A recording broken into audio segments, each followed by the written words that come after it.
hann lagðist niður og dó. Annaðhvort fannst honum kindafjöldinn sem á honum var ætlaður svona yfirþyrmandi eða hann var bara ekkert fyrir kvenkynið. Allavega lagðist hann niður og dó.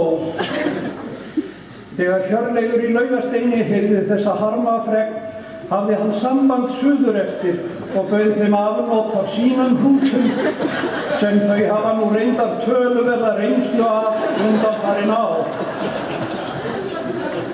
En Atli var alveg gjörsamlega búinn að fá sér fullsaddan af sullinu að norðan og afþakkaði gott boð. Mangi stundar sauðfjárrækt sem aldrei fyrr, þó hann sjálfur sé löngu fluttur til Dalvíkur. Daglega fer hann fram í kot til að sinna kindu sínum og hefur það ferðalag oft á tíðum sóst frekar seint í ófærðin í vetur.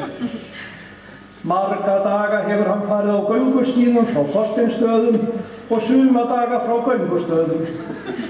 Menn hafa veitt því mikla athygli að alltaf verður hann fljótari og fljótari með hverri ferð og brautar með til alla dag frá degi. Nú svo komið að hann við það ná ólympíulágmarki í sprettgöngur og þarf ekki nema nokkra óveðursdaga í viðbót til þess að ná því.